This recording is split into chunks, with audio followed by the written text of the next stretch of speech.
Hello. I'm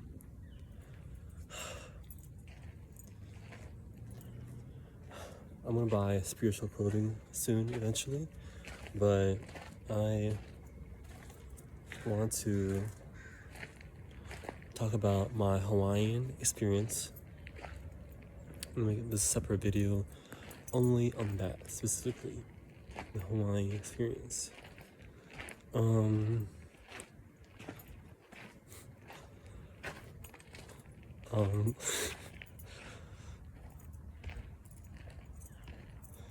so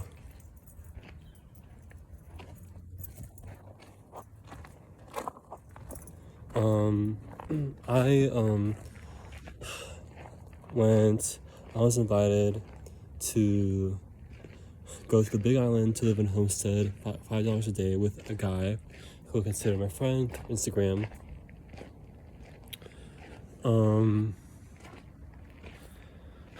And so I knew this guy for I officially started talking to this guy in 2020.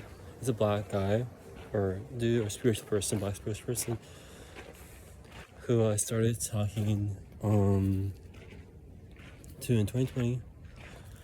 And so only lately it was progressed to, let's say, conversations or video conversations where we were talking through video and connecting with each other spiritually and stuff like that. And so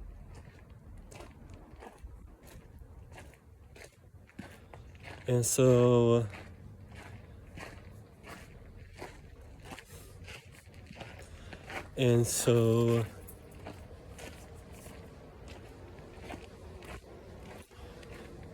and so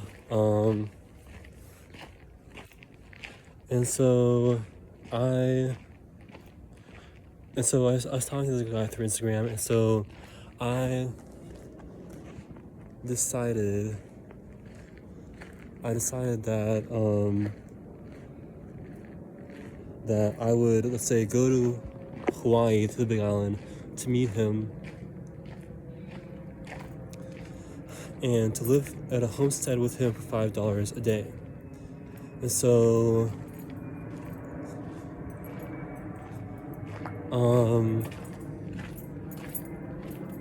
so that's what I did. And so I lived with him and Zeno in this homestead on a mattress.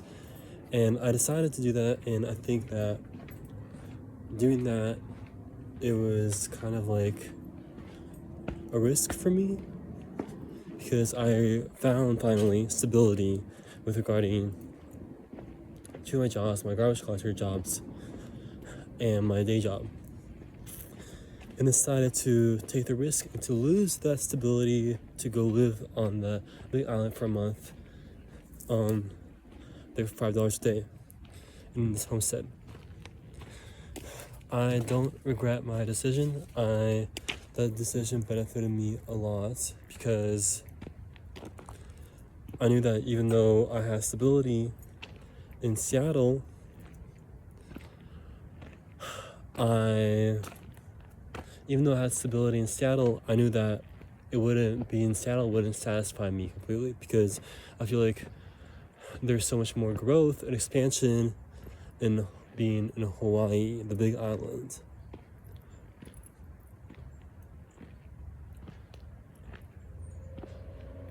The Big Island. So that's why I decided to come and live or stay with him. And so I took a risk and lost 2 of my jobs, or I gave up both of these jobs to go live with him for a little bit, and I lived with him and Zeno for, originally I was planning to move there completely, so I put my stuff in the storage unit with a U-Haul truck with movers, and also I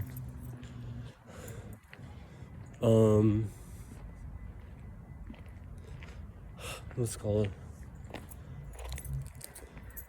Unit, and I gave up my room, and they cleaned it and stuff like that. And so I went back to the Big Island to live there for about a month, and the experience that I had there was really rewarding. It was really beneficial because in the process of moving to the Big Island, I created so many connections with people that were essentially Nico's friends that I connect with, and the environments that I would, let's say, stay in temporarily would be like these wonderful natural environments that the natural type of housing that people had that I would be in, let's say, temporarily, that would be housed in, and that were really beneficial to, let's say, feelings of vitality. And it was just nice being there, and also get introduced to new music as well that people played, that Xeno played. So the one thing about Hawaii is that it has so much abundant life force energy towards it that it makes it so that it literally, let's say, like your being like absorbs this life force energy, and it's really, it's like vital life force energy that's really beneficial. So every time I would wake up there in the morning, I would wake up in accordance to my biorhythm. So waking up there was really beautiful. Also, it was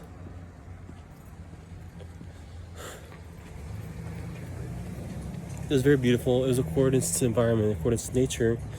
And I would go everywhere to use my food stamp to go to what's called Island Naturals, and I would purchase food that they created there with my food stamp, and I would eat it. And it's food that they created, and it was pretty delicious.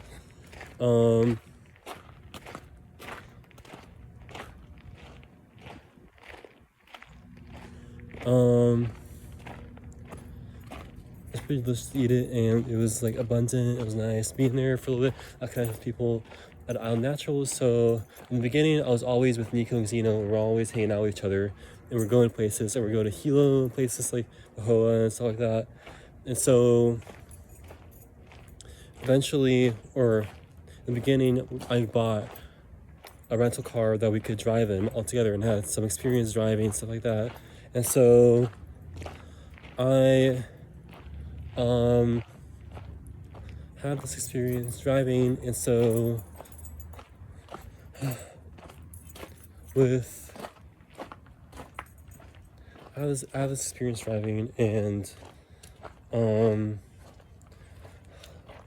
I didn't want to, say, create a nerve or make Nico and Xeno nervous, so I got Xeno to drive us everywhere. So, and it's interesting because, well, it's kind of like when this was the year when I got my driver's license officially, which was April 26th, in late of April.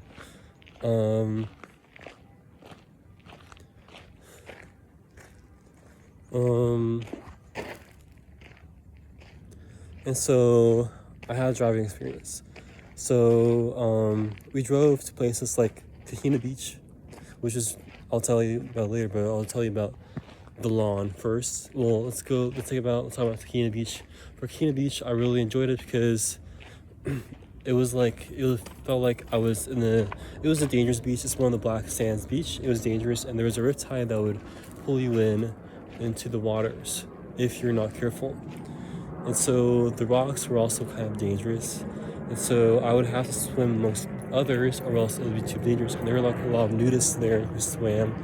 And so when I swam with others, I remember it was kind of hard to go back shore.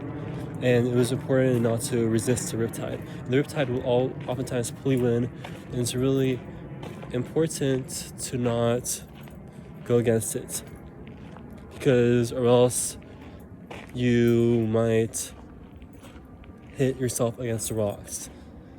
And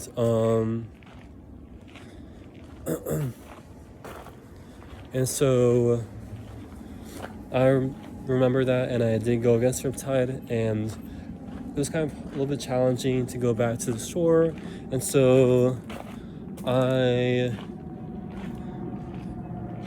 would go back to the shore, and I would essentially use my effort to go back to the shore with efforts. And so essentially I thought that if I was alone in the waters and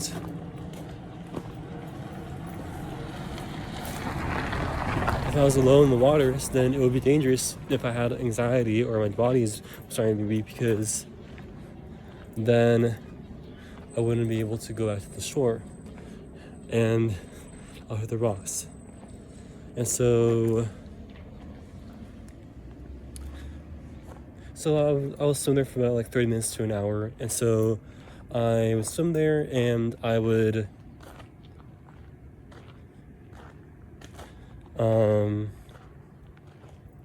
let's say I would swim there, and I would go back or out to the shore, and Nico and Dino would do breath work, and I tried to get into breath work, but I can't. I was able to do meditation. I don't really see the need for breath work, really, so I didn't do it. They did breath work, I did meditation. I could talk about spiritual conversations with Xena and Nico all the time, and we used our car to go to places like the lawn, which is kind of like a marketplace where people will, let's say, sell their food and sell their crafts and stuff like that. And I met a lot of people through the lawn, through the market, and went to other people's houses as well. And so which is pretty nice with a rental car. And I learned that Nico had his group of friends, or not group of friends, sorry, not group of friends, but people that they knew already. They were all banded together separately, and me, Xena, and Nico lived together separately. So what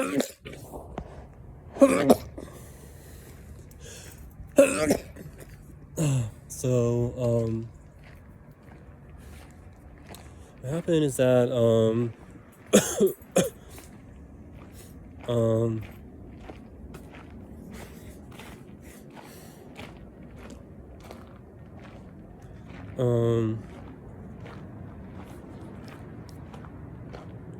what happened is that I would talk to, let's say, who's her name? Oh yeah, her name is Essence, or this girl, or let's say this girl, and they would live with Bob Rave and Vita. They were all lived together, and so I talked to Essence about spiritual things, and she helped me. Well, let's say that I like her, let's say, values that you have for the esoteric, the way that she valued it, and the way that she set standards for the way things should be regarding, let's say, the way things should be in terms of spirituality, esoteric, and how things should go and stuff like that, and how there were specific standards for things, and how she respected that as a person, which is nice.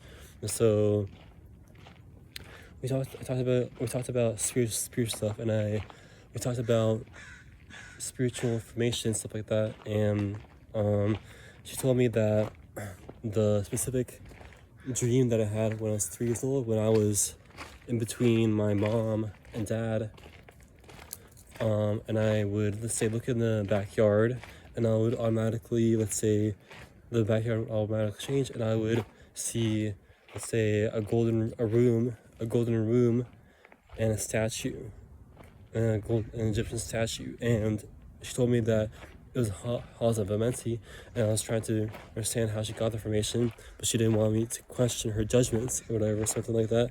So apparently I looked it up, and it's a place where you decide before the incarnation about things that you want to do and stuff like that. Which is interesting. Also, let's say that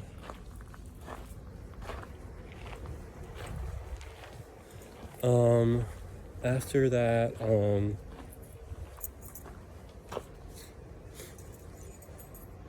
Marikina Beach was nice, was beautiful because the beach was really healing, and the salt and water was healing. It was pure, it was healing, it was restoring, and I felt like in the midst of all like specific problems that were existed, I felt like it was something that would, let's say, keep me in serenity despite all these specific problems. And so we would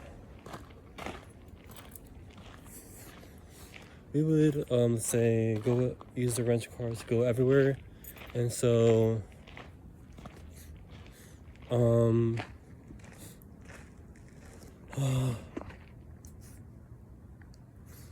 eventually I had to, let's say, give up the rental car because I couldn't pay for it anymore. And so later me and Nico got into conflict, and I decided that I was gonna move because I figured that, well, I want stability here. But regarding me and Nico having a conflict, it was more about the fact that he had a specific role that he felt like he should react to somebody's negative behavior and to kind of point out what they're doing wrong. And I didn't necessarily agree with that or didn't necessarily appreciate that, but I liked Nico a lot as a person because I see the depth in him and I connect with him and stuff like that. And we talked about deep topics, spiritual topics. So I decided to go back to Seattle after a month of staying there. That place was there. It wasn't really convenient, but it was very beneficial actually. It was convenient in the sense that it was convenient towards my biorhythm because I woke up early every day beautifully in the place, and I would go to the bathroom and the toilet there, and I would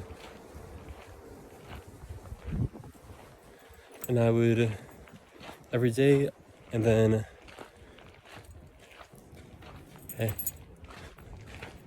I could just, let's say, pee on the grass or something like that, and then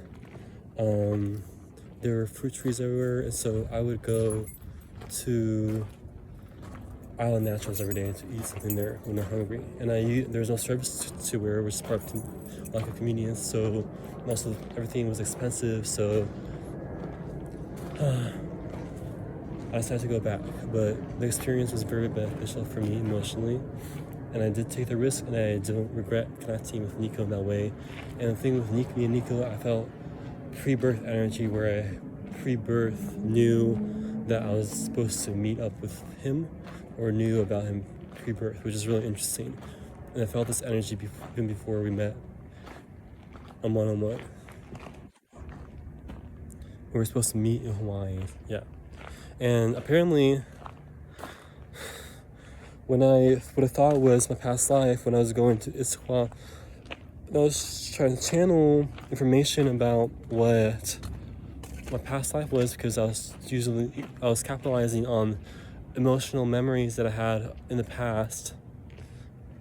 And so when I capitalized on these memories, I would go into those memories and I would figure out